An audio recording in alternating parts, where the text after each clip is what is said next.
Jack is the author of so many books. I can't begin to name them. I have some of my own favorites. A Path with a Heart is an enduring favorite of mine and one I continue to send out to people. And Jack, of course, was a monk trained in Burmese forest tradition and is a singular leader of Vipassana and mindfulness meditation throughout the world. And I am so proud to have you on in a discussion of meditation and psychedelics. I think will be quite free-ranging, and we'll have a question and answer period at the end at some point, and we have an hour to play with. So, Jack, just maybe just tell us what's going on with COVID-19 and Spirit Rock. Spirit Rock, everything's closed. like Spirit Rock, like many places, is closed, and it's gone online. If you go to spiritrock.org, you can find different online retreats. But for now, and probably for the next year, it will remain closed as a retreat center. People love it; they want to go back, but not until it's safe and Allah wills it. And I imagine that's a financial burden, as it's been to so many nonprofit institutions, and trying to keep it alive and keep teachers going and keeping it staffed. It must be difficult. Yeah, I think it'll survive. There are enough people that love it that it will carry on.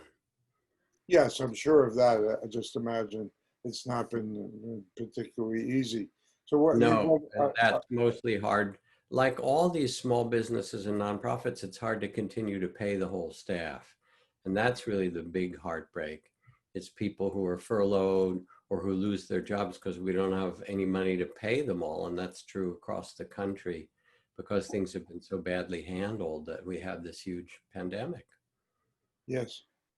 And of course, part of what we're talking about is just that, the pandemic and the general trauma of the racism that's going on, the global climate debacle, all the suffering. And I imagine you're in great demand to help people deal with heartbreak, suffering, loss, and trauma. What's going on with you personally?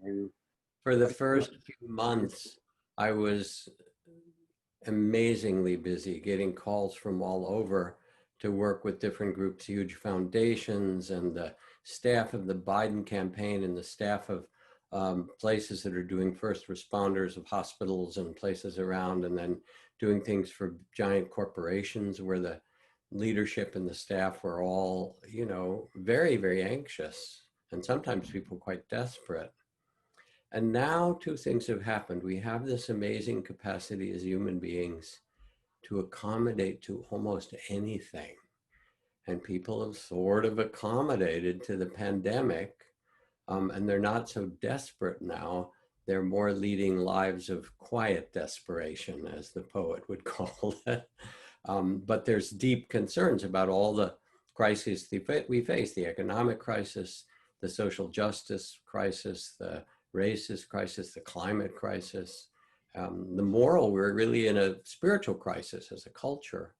And so I'm getting calls, but also with Black Lives Matter, where I've been involved in my own way, there are people that want to hear voices from the community of people of color as well. So all that going on. And at the same time, there's been a huge surge of interest in people wanting to figure out ways how to steady their hearts, quiet their minds, and sort of tend themselves well whilst they are going through all these multiple difficulties. And I saw, looking at your activities online, that there are myriad sources for people to get that kind of instruction. And sure, there are many things, and I have on my website, jackkornfield.com, a bunch of meditations and teachings and so forth, as there are from many of my fine colleagues, Sharon Salzberg and Tara Brach and others. So yeah. And within our framework of this week-long infinite playa, the K-Dome Microdome, you were part of a wonderful series on meditation and psychedelics and Bob Thurman's been on. I did an interview with Stephen Batchelor yesterday, Elias Dakwa, myriad people in which we're talking and sharing about meditation practices and psychedelics. And people, of course, are, Stephen Batchelor, for example, just wrote a book in which he outed himself really for the first time on the importance of it. Solitude is the name of the book. And we were talking about it yesterday, and recent experiences even with ayahuasca. And I know you've been very open about your influences by psychedelic medicine. And they go back a ways, as I recall it. So maybe we could talk about that a bit. Talk some about psychedelics, especially in these wild times, which, as I said, the culture is, as much as anything, in a deep spiritual crisis. And one of the profound gifts of psychedelics as a sacred medicine, of course, is that they can open us to whole other ways of understanding healing and great dimensions. Now my own, and so they're really a profound gift to our culture and in some way to worldwide humanity. My own experience is, because I'm of the certain age, that I got to spend time in Haight-Ashbury and go to the, the Fillmore with a little wagon and take my LSD there and various other things like that. But then I took the journey to the East, wanting to learn how to stabilize and learn the vastness of consciousness that psychedelics showed me. I wanted to understand, how do you navigate them? How do you integrate them? And also I knew that there was really deep healing and understanding that I needed. And I thought, are there still great Zen masters and great teachers? And fortunately, I found some and spent some years as a Buddhist monk. And when I, and I meditated a year and a half in silence on a retreat, just sitting and walking in meditation for 15, 20 hours a day. Learned all kinds of things, how to go into states of bliss and samadhi, dissolve my body into light, things like that. Of course, when I came back, I got into an intimate relationship with a woman, and all the old programming came back. And I realized that, whoa, going up is fine, but how do you come back down and integrate it was really the question. It's like Ram Dass taking, 500 acid trips in New York, at Millbrook, and coming back down and saying, wait, I need something that integrates them, which is at least part of the question that we have to understand. I also realized that from the very beginning, that the sacred medicine was a way of opening us in quite parallel to the deepest of Buddhist teachings. Because Buddhist teachings begin by saying mind is the forerunner of all things. All things are created out of consciousness. And as a Buddhist teacher and practitioner, the goal is to step out of our identity with a small or separate sense of self.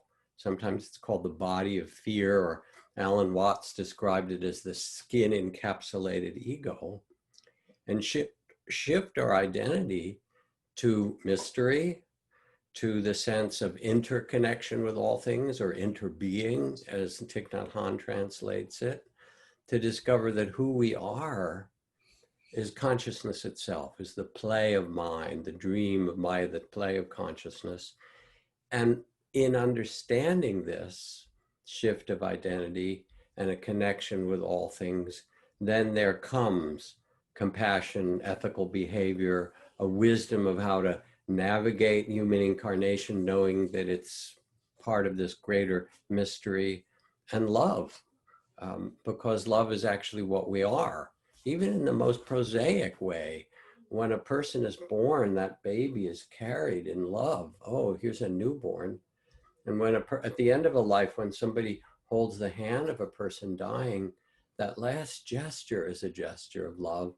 It's who we are. All in between is a dance, really, seeking love or becoming love in some fashion. Our true nature is consciousness and love. That's it.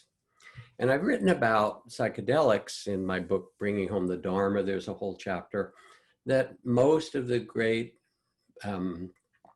Western Buddhist teachers and Hindu teachers of my generation, you know, the Sharon Salzberg and Joseph Goldstein and probably Pema Chodron and, you know, Tara Brach and Ram, Ram Dass, and we all were profoundly influenced by psychedelics. And in my case, I took LSD. I did peyote ceremonies with this great Huichol shaman, Don Jose Rios, who was 102 years old at that time. I'd done, you know, mushrooms and ketamine when it was first something that people were exploring in pretty high doses, and toad and all different kinds of things like that. I don't do them much anymore at age 75. My body is not as happy to do these kind of things, and they don't feel as necessary. Now, in the Buddhist tradition, the teachings say to refrain from intoxicants, but there is a translation question, because the teaching says, depending how you translate it, to refrain from intoxicants or to refrain from those substances which intoxicate the mind. Yeah. And so, sure, I mean, we've got 10 million alcoholics or 20 million alcoholics and 10 million drug addicts in this country and 50 million people in their families, and the majority of car fatalities and home fires and child abuse, all that from addiction. So this is speaking to that very serious and real issue that we as human beings have about the capacity for addiction.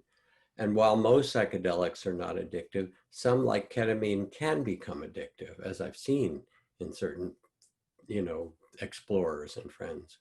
But we have to understand that the Buddhist teachings about intoxicants are basically, you will not get intoxicated in ways that either lead to destructive behavior for yourself or others, that lead to addiction, that lead to a lack of understanding or clarity. And that's how I would translate those teachings.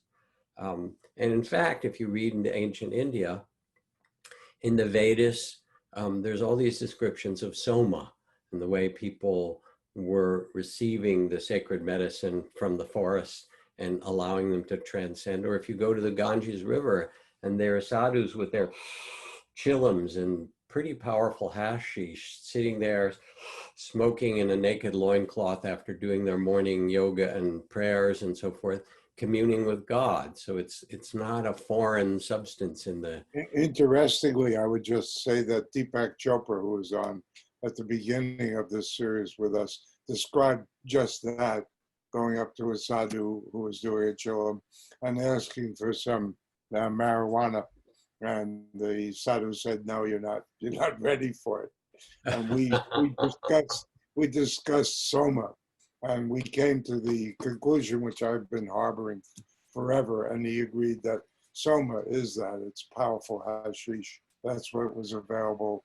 It's a great, you know, maybe. Yeah, that's interesting. There are a number of different theories, and one of the things that's happened for me is when I came back from the monastery, beside getting involved with Ram Dass, who's been a friend for decades, I became very close to Stan Groff, who's still a very dear, close friend.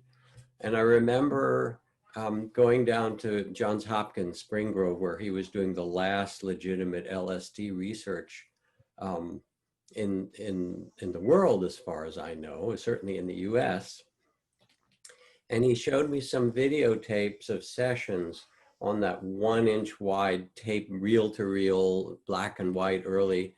And I remember a session, for example, of a man named Jesse, who was a coal miner from Virginia in his 60s and emaciated from cancer and terrified and shaking in fear and coming close to death.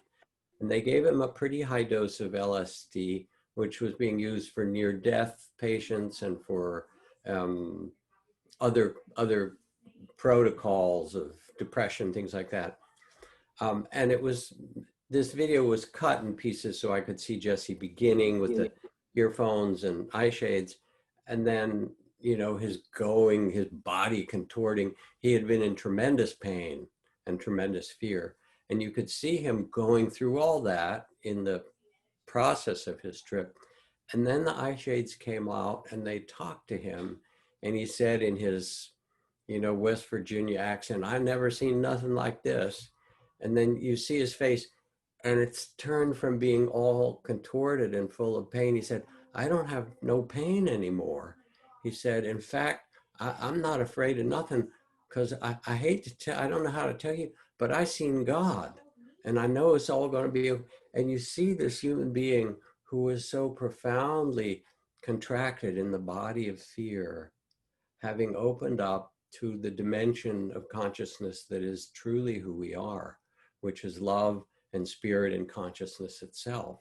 And I said, this is, you know, this is the Western medicine or part of it. But what I also discovered, and why Stan and I worked together for 50 years, is that people do need tools to integrate and make it actually a full part of life. So in many of the sessions we would lead, whether people on the side were taking the substances or doing that deep holotropic breath work, we would complement that with meditation trainings to learn how to navigate all these different realms. And still, as our dear friend Angelus Arian said, walking the mystical path with practical feet, with a respect for our human incarnation. Now, Standard diagram of the two circles intersecting of the consciousness circle, the psychedelic circle, and the being here circle, and the intersection is the precious space in which we wish to travel in a way that is wisdom traveling as much as that's possible, heart traveling. and so the experience both with psychedelics and deep meditation for me is that on the most profound level, uh, what we are, what the universe is consciousness itself. Pure, you know, the Tibetan writing about the pure unalloyed state of consciousness. The teachers I had in the forest talk about the unborn, um, consciousness as the nameless, unformed. And it's possible, both in deep psychedelic journeys and in deep meditation, to experience the dimension of consciousness before it turns into all the manifested form. And then people have all these wild and wonderful experiences in their spiritual practice or in psychedelics. And I'm not even talking about the content yet, but that pure radiant consciousness, like a crystal. If you shine light through a crystal, you get blue and, you know, purple and yellow and red and green. The same thing is true of consciousness, that at times the luminosity of consciousness, depending how you experience it, becomes pure love or pure emptiness or fullness. It becomes perfect peace, or it becomes a sense of the perfection of the universe, or it becomes a sense um, of illuminated compassion that all existence, you know, is the field of love and compassion together, you know, or it becomes a sense of light itself, that everything is actually made of light, all of which are true. Now, what happens in the spiritual world and somewhat in the psychedelic world is people will attach to one or another dimensions and say, it's really all love. No, it's really about emptiness, that everything is empty and like a dream, you know, it's all dreamlike. And somebody else will say, no, no, no, no, it's nature is pure. And then someone else will say, yes, but suffering is built into duality. And that's it. And it's like saying blue or green is better than red or yellow. They're different dimensions of consciousness. And when we see that, then we can see the play of consciousness. And the Buddhist texts like the Avatamsaka Sutra, which describes tens of thousands of millions of eons of years created out of consciousness, and all the universes made out of fire and water and beings of every kind and the awakening in all those universes. And underneath them all is the understanding that this is the ultimate creative principle itself, playing with itself. Now, I could teach a meditation now. I don't know what our time is like for the fun of it and give people a little taste of meditation in relation to the psychedelics, and then kind of go on to talk about how the two complement each other, if you think that would be a good thing. I would love it. And please let us accept your gift. Okay, so for those who are listening, I would like to suggest that as you listen, you close your eyes, but even before you do, if there's any sounds around you, good, and if possible, open the window where you are so you can hear the traffic or the birds or whatever is there. This is a meditation that actually is going to use the ambient sound of experience and invite you to shift from the small, separate sense of self to something larger. So sit quite comfortably and let your body be still. Allow your eyes to close gently.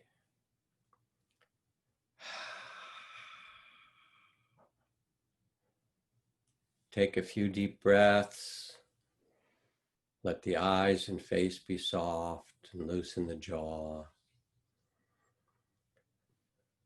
Let the shoulders relax and the arms and hands rest easily. And the body rest halfway between heaven and earth, just as you sit quietly.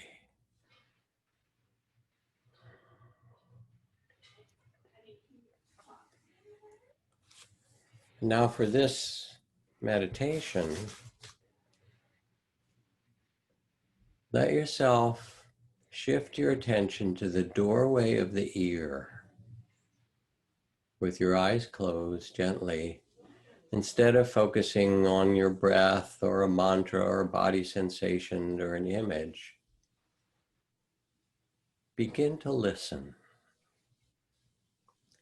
And as you listen, you will hear these words appearing and vanishing. And you will hear the space and silence between these words.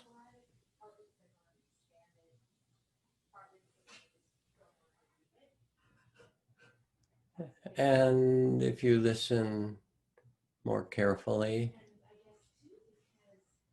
you'll hear ambient sounds in the room where you are, soft whispers, distant sounds, maybe autos or airplanes, or the wind rustling. And you are simply awareness of sound. And the sounds appear and disappear like waves of the ocean. You'll also hear the sound of these bells.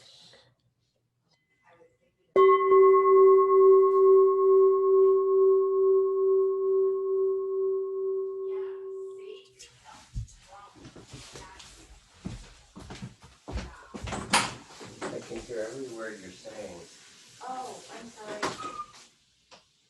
If you could please be a little quieter. Thanks, dear. You heard that conversation. You hear this bell.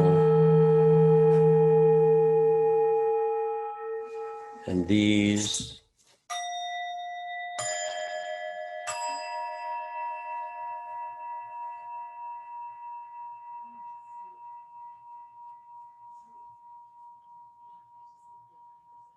And as you listen,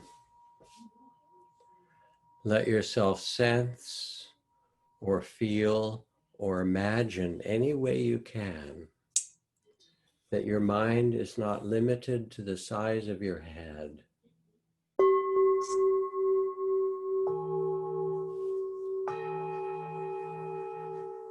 Let yourself feel or imagine or sense that your mind is vast like space or the sky, without boundaries, and that all the sounds that you hear, the bells,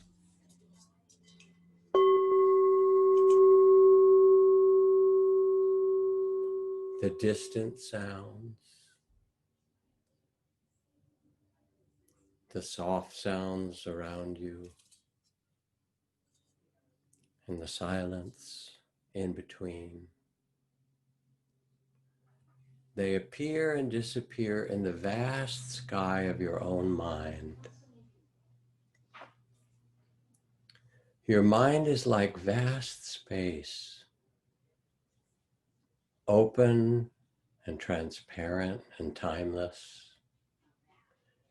And the sounds that you hear are like clouds appearing in space and disappearing, vanishing, leaving no trace.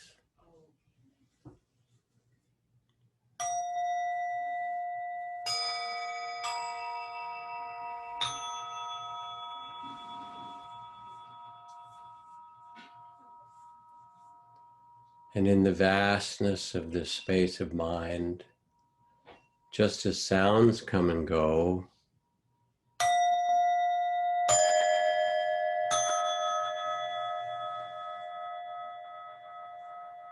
notice how thoughts and images will also arise. Picture thoughts and word thoughts appear and disappear. They display themselves like clouds or waves. An image, a picture, a thought, a sentence, and then they dissolve, leaving no trace.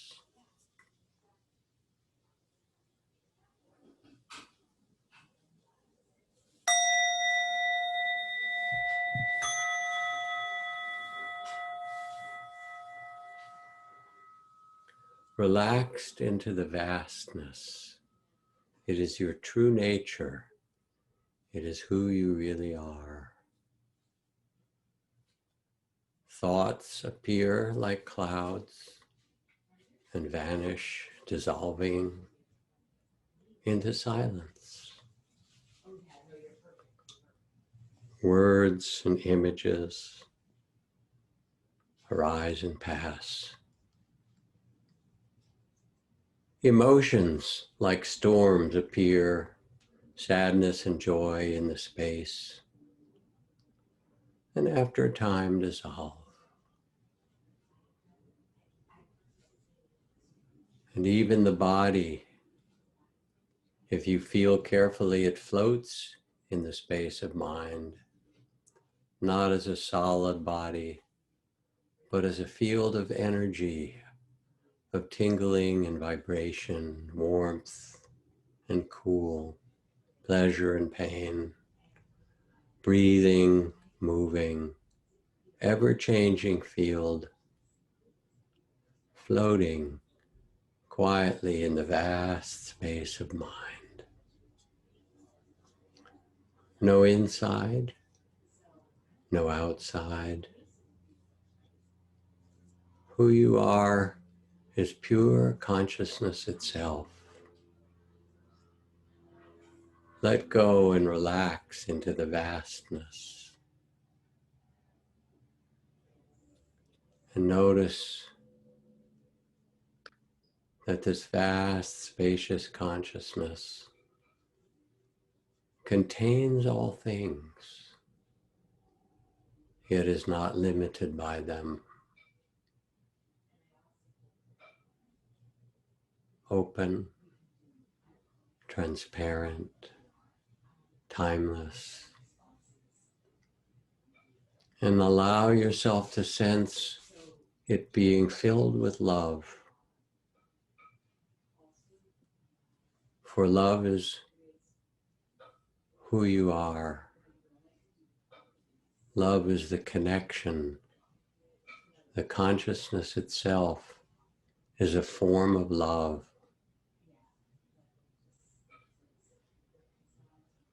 that fills and informs all things.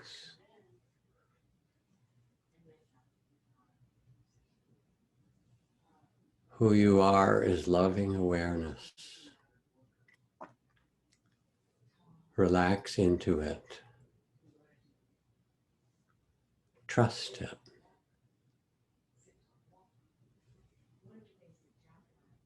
It is your home.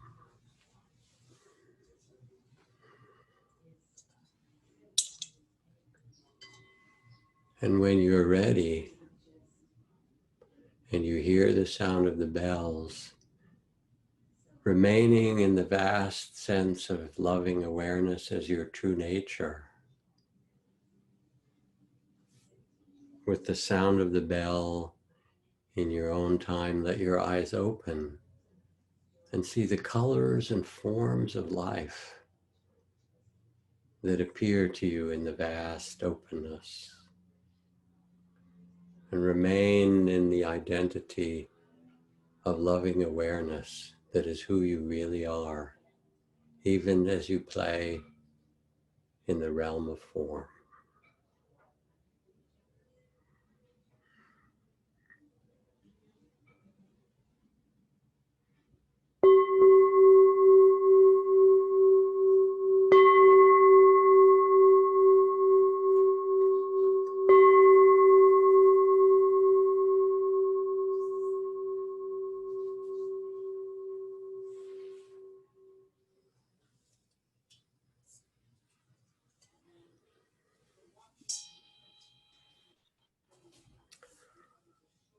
And so this meditation is one of 100 kinds that help us to step out of the sense of separateness or the small sense of self.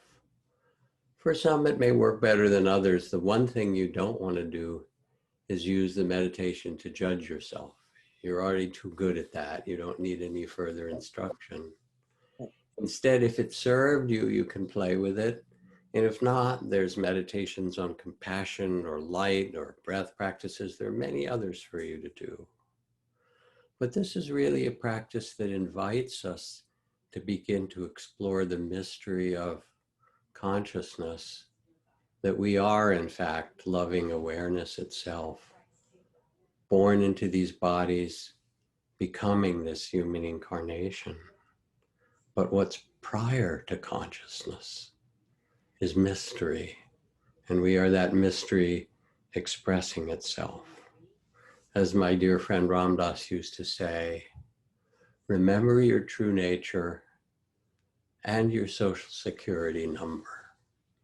So you have to both be open to the vastness, and then as your eyes return to the form of incarnation, to let yourself embody this loving awareness with all that you see and all that you touch.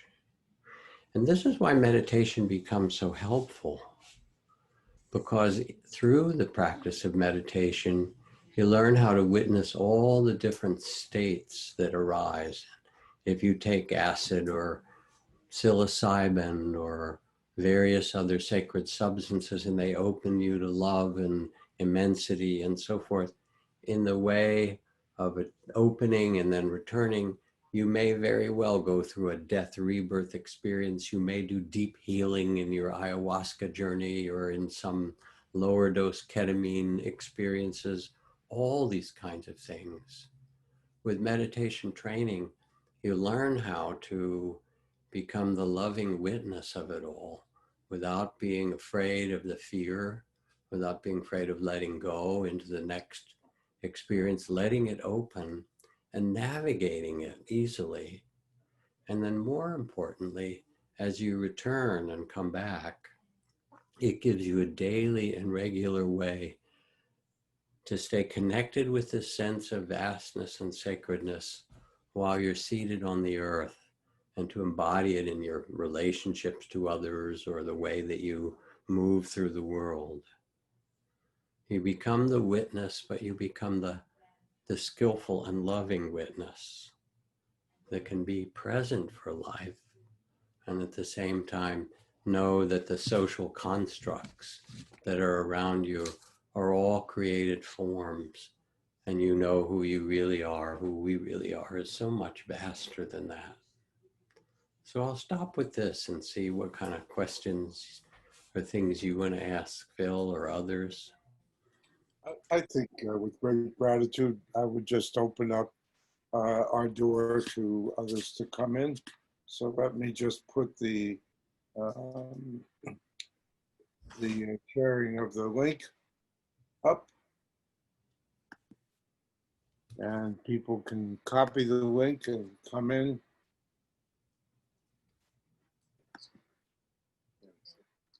And that is what you need to hit to come into our conference, Kornfield, our meditative experience with Jack Kornfield. So we'll leave that up for a little bit and see who comes on. So Jack, you were kind enough to write a blurb to the ketamine papers. We're doing a new ketamine paper, but book. But the one part of what you spoke to is such profoundly available with the ketamine experience, not in super high doses, but in doses that lead to ego dissolution, in that they open the mind to extraordinary new realities that are total and in the moment of experience. And in those realities, people are truly freed from the constraints and the obsessions and longings, the cravings, the poisons of everyday life.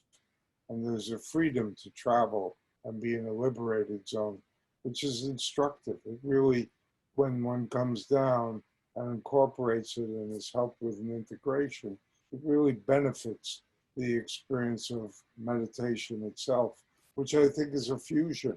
I think you can't live in the psychedelic space fully without living in this world space. And what we bring back, what we do to enhance our lives from the psychedelic space is the critical issue for us. And so that letting go enables a new kind of construction of self, much as each journey of meditation, like the one we just did with you, that you offered, offers us a new potential for construction of our awareness, of our consciousness, of our freedom from our structures that are conceptual.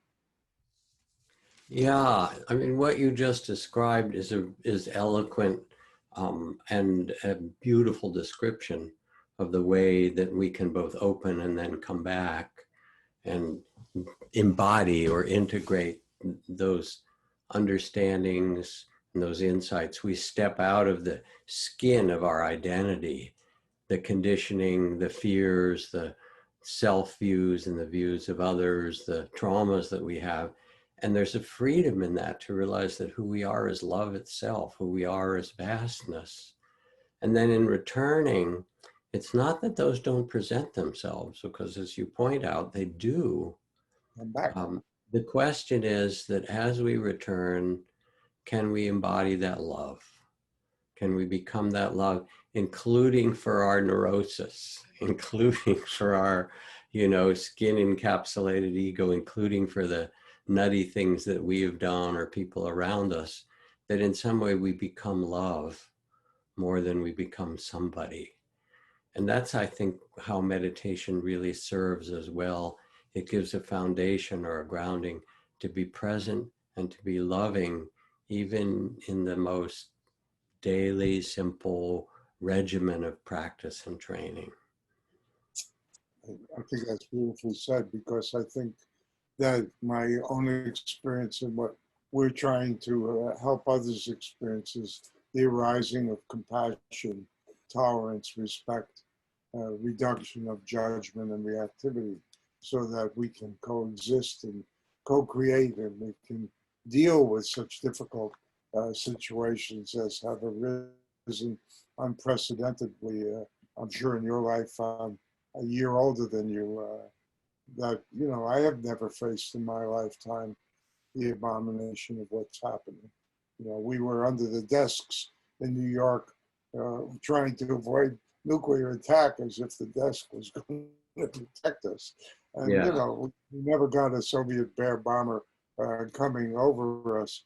But here we are in this terrible multiple attack on the quality of life, survival, people's being, consciousness, selfishness, greed. Just survival itself is at stake for so many people, and great, great mourning. It is such a great mourning. Our next experience on this program is a presentation of sharing, of remembrance of those we've lost. And today is my son Noah's 39th birthday, but he hasn't been around for 30, Wow. you know, for now 22 of those 39 years. So, Yes. opportunity to have compassion arise. Do we have any questions? Is there anyone on who would like to raise a question? Leon, can you help us to see if there's anyone here? If anybody has a question, just do, you can, there's a hand raising mechanism, or I'll just unmute. I don't see anyone on. Okay, there we go. Here comes a question. Here comes a question. Hello. Hi. Hi, welcome. Hi. Thank you. Thank you for the meditation. It was really, really great. I wanted to ask about, I'm very involved in the education of psychedelics in Mexico City and in Mexico. And I have something that kind of, I don't know what to do with. I've been on my spiritual path for a while. And now I come to realize that, I mean, it's very trendy to have psychedelics here and in many places. And I wonder, and a lot of people want to be on the spiritual path too once they take them, or they are on it and then they take the psychedelics.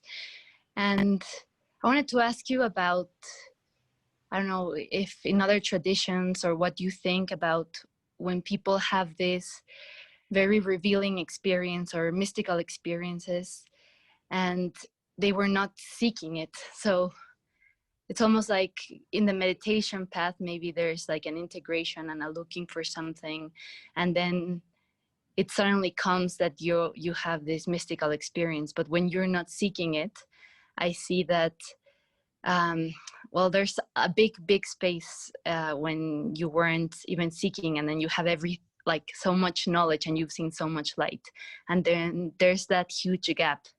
So what would you recommend that people can do with that gap? How can they navigate that space between, like, first being completely shut off from maybe the light or the truth, and then coming full contact with it and integrating those? It's a beautiful question and a profound one.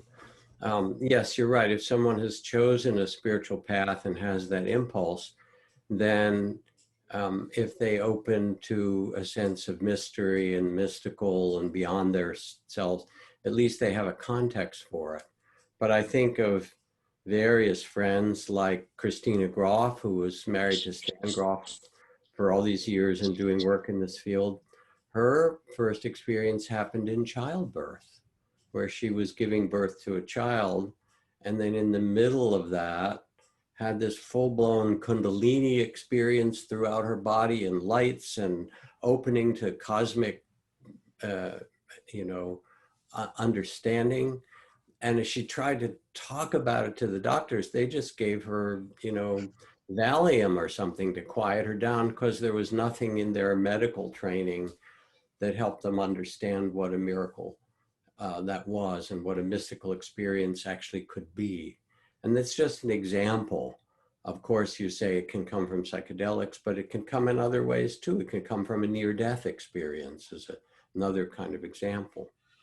And I, then, I I would just add that you're also talking, as I heard you, if I heard you correctly, about the mid-region when something occurs untowardly or unexpectedly.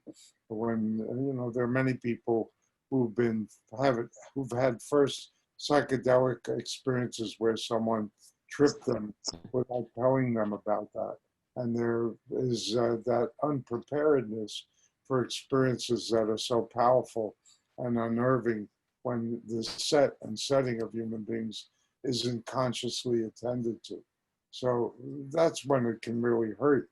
And still, one makes wonderful things out of it, but sometimes it really leaves people staggering and lost for quite long periods of time.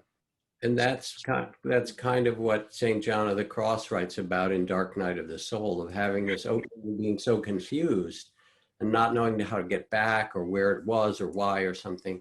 And so for those people, I think the two things that are most helpful is to normalize it, to say, actually, people have been experiencing this for thousands of years in meditation with sacred substances and so forth.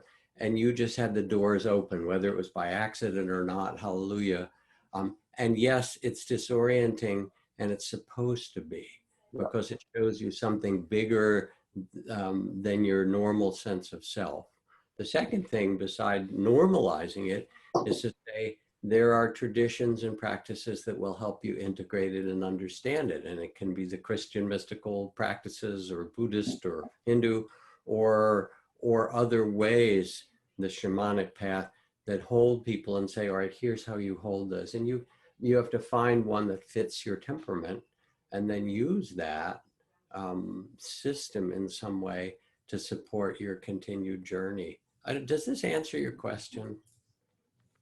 No, it does. Yeah, it does. The Dark Night of the Soul, I think that's what I was thinking about, like feeling that you've been shut off from paradise, like you saw something and then there's like no way back into it. Even when you've been in a period of intense meditation and you got to a certain point and then it's like that door closes for you. And I think myself, and I think two other people that I know have had to go through this, reading on understanding how other people. Did you do?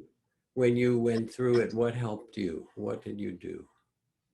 It was that just staying in contact with remember that even though right now I can't feel that oneness, it was there and I touched it, and I have to be very, very patient, because even if that was the only time in my lifetime, that was enough to know it and try to act from there. And then reading a lot of Christian mysticism, that really helped me a lot, and understanding that it's something, and like Ramdas too, right? It's like sometimes it's here and then it goes away. I don't know what word he says, but it's like, oh, now I'm here. Oh, now it's gone. Oh, now it's a light. Oh, now it's dark. And so eventually I felt it coming back up. And every time that I feel coming back up, I just enjoy it as much as the going away, because also when you're feeling that darkness, you know that there's something building up that eventually might bring you back into light. So it's just like learning to deal with those dualities, I think. You've done it beautifully, it sounds like.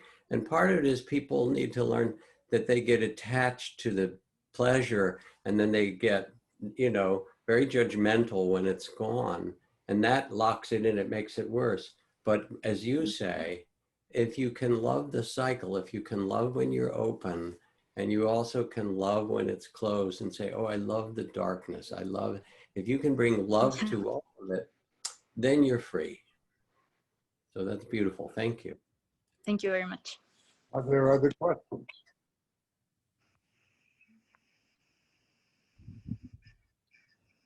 There was someone else on. I think they've left.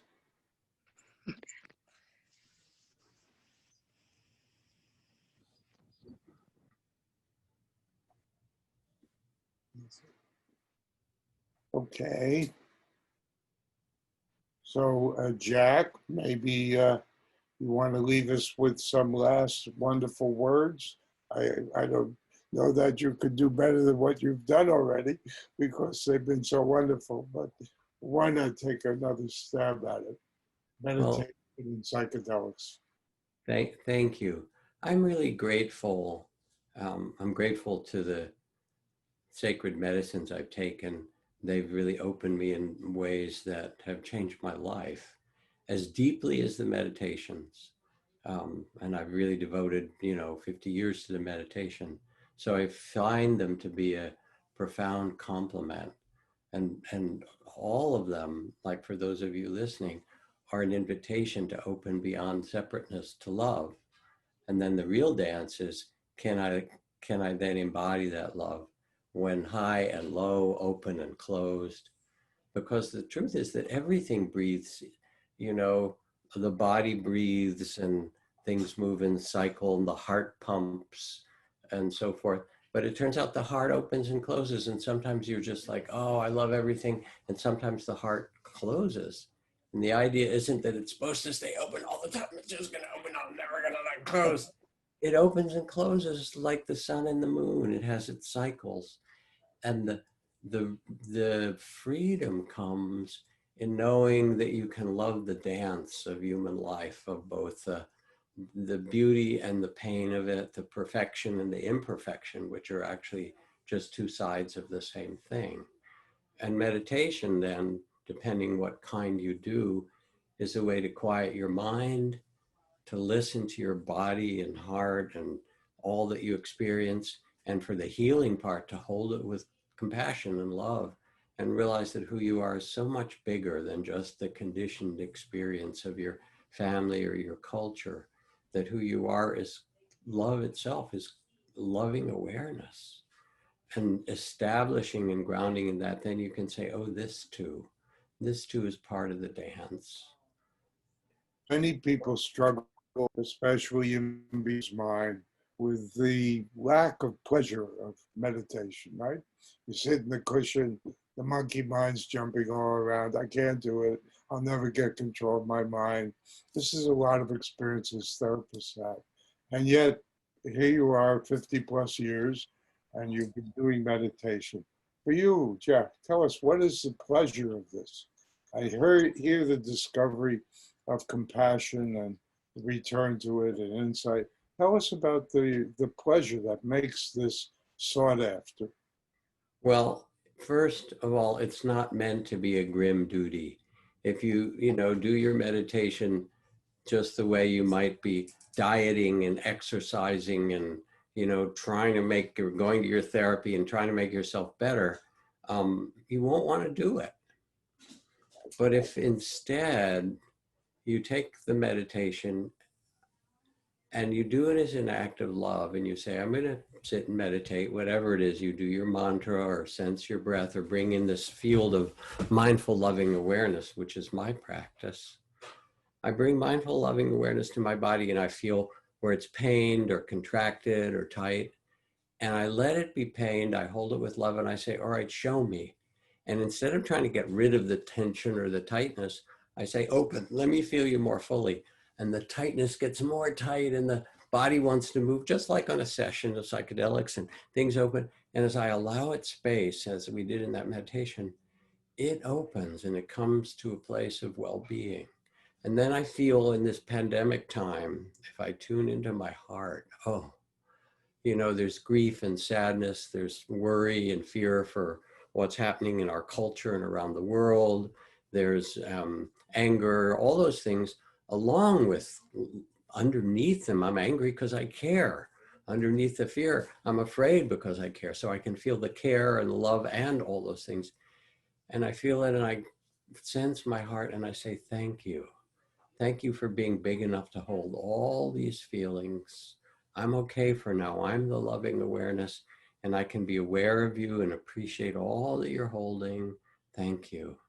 And then I see the monkey mind and I don't try to stop it. I say, oh yeah, you're thinking a lot. You're concerned, you're remembering, you're worrying. I bow to it. I say, thank you for trying to protect me. Thank you for doing your job, but I'm okay. So I don't really need to follow your thoughts so much. I'll thank you. I'm just going to sit in love for a while.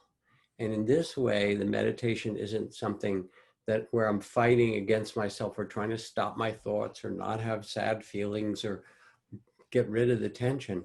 I become the field of love itself that allows the play of body and mind things then gradually settle, not all the time. And I come out of it feeling like, oh, this is who we are. This is who we are. We're love.